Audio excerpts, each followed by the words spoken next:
En el caso del siguiente expositor, elijo como cualidad que merece ser subrayada la audacia. Es universalmente aceptado que nadar en la seguridad de cualquier pileta es un ejercicio completo y exigente. Pero hacerlo en aguas abiertas es mucho más que un ejercicio, es un verdadero desafío. El nadador de aguas abiertas es un inconformista, alguien con la suficiente determinación para ir en busca de sus límites y superarlos. Alguien con fe en sí mismo y la convicción necesaria para afrontar el riesgo a conciencia. Alguien que, sabiendo que el esfuerzo consumirá todas sus fuerzas, igual lo intenta.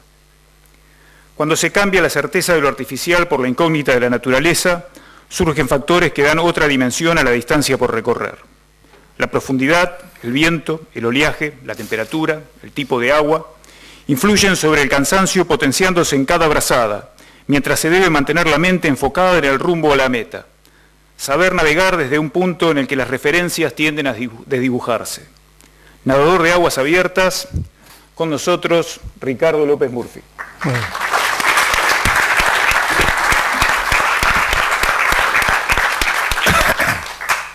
Buenas tardes a todos, muchas gracias por la invitación.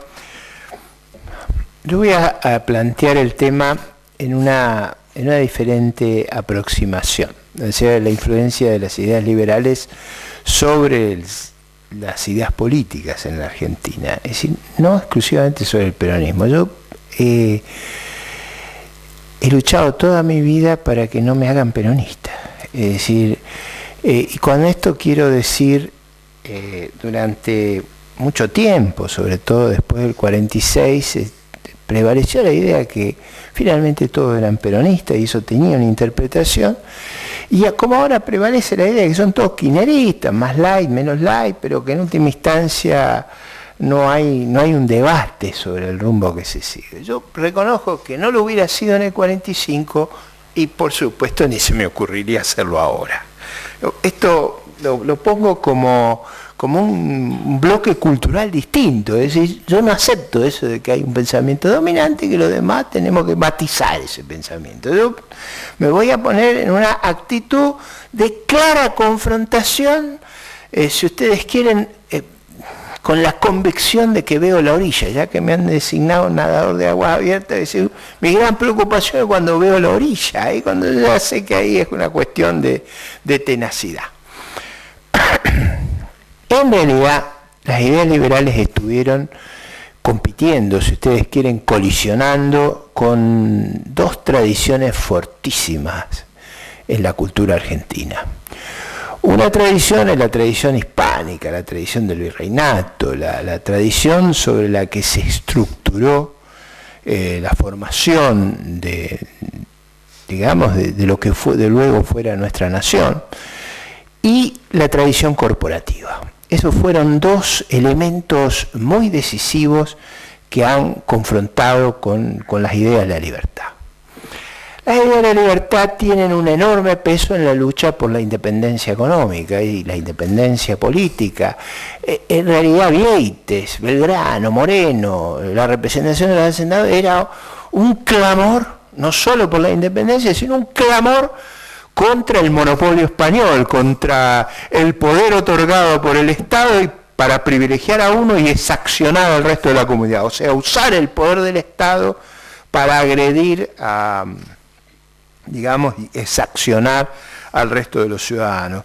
Esa concepción que viene de esa tradición hispánica ha sido enormemente importante en nuestra historia, porque de ahí viene la idea de que es el monarca o el poder el que otorga la riqueza, el que da los privilegios, el que crea, hoy le diríamos los ROE.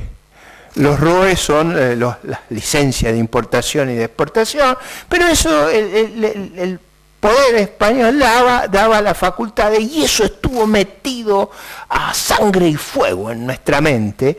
La idea es que el poder es el que da la riqueza y que uno es rico o pobre según que el poder lo trata. Por eso el tema de la distribución de ingresos es un tema relativamente simple, basta que ganen los buenos y se termina el problema de la distribución. El problema en realidad es más complejo, pero eso no es el tópico de esta exposición. Esa enorme influencia de los pensadores liberales al comienzo de la independencia, lógicamente también confrontó con sectores muy reacios a esas ideas. El debate en la primera junta era exactamente ese debate.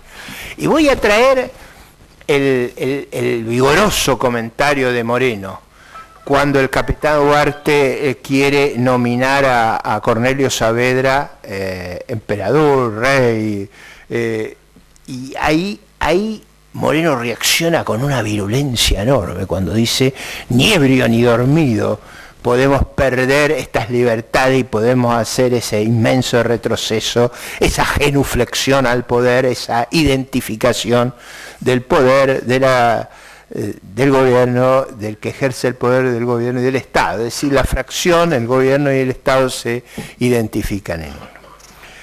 El largo periodo de la anarquía, de la tiranía rosista, en esa circunstancia extrema, el país vivió en una crisis organizativa, y en esa dramática situación las ideas liberales no tuvieron espacio y eran degollados los liberales en ese momento. Pero sí surgió en la generación del 37, con Echeverría, con Sarmiento, sobre todo con la figura probablemente más paradigmática del liberalismo argentino, que es Juan Bautista Alberdi, la idea de que había un camino que nos iba a permitir conjugar la heterogeneidad de nuestro país, las oportunidades que había en el mundo, con las libertades que venían acrisoladas de las ideas revolucionarias que acompañaron sobre todo a la Revolución Americana y a las tradiciones de Madison.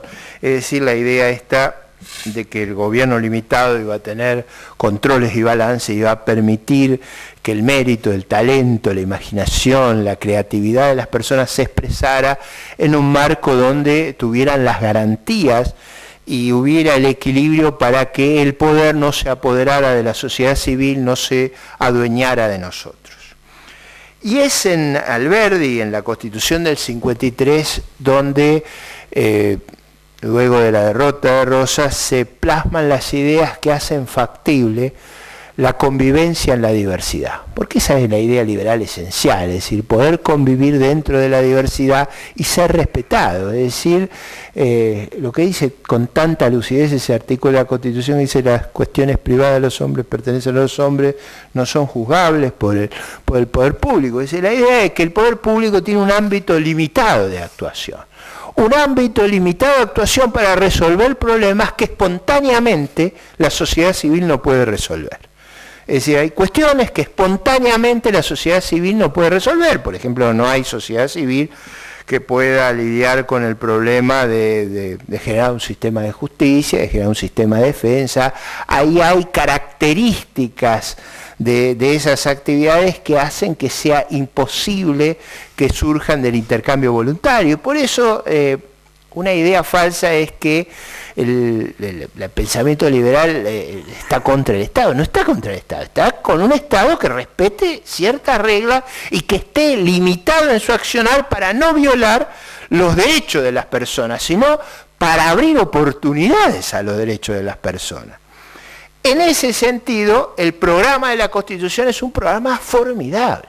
Alberdi ahí diseña un sistema extraordinario, un sistema que tenía varios componentes y son muy importantes rescatarlos. Primero, la división de poderes. Es decir, obviamente no era una idea de él, pero buscaba evitar que se pudieran cometer excesos, no solo en el Ejecutivo, sino también en el Legislativo y en el Poder Judicial. Segundo, la segunda gran pieza de esa Constitución es el federalismo. Es decir, la poderosísima idea de que lo que los pensadores después de la posguerra llamaran el principio de la subsidiariedad, tomado de la doctrina social de la Iglesia, que es: dejemos al nivel más cercano al ciudadano los problemas que sean posibles de ser resueltos a nivel de los ciudadanos, y dejemos el mayor grado de libertad a los estados, de modo tal que el poder central no tenga la capacidad de sojuzgar y que esté obligado a convivir en la diversidad. Ese principio es extraordinariamente importante, donde ustedes si se lee la Constitución con cuidado, verán la cautela que ponía Alberdi en impedir que el poder central controlara los estados provinciales, los estados locales. Desgraciadamente eso fue quebrado muy gravemente en la Constitución del 94 cuando se introduce la coparticipación federal en la Constitución, porque eso permitió generar mecanismos que ayudaron a digamos, subordinar los estados, y ustedes habrán visto que los gobernadores se vuelven travestis, se pasan digamos, de opinión a una velocidad fantástica. Eso no era posible en el diseño alberdiano, estaba consagrada la autonomía.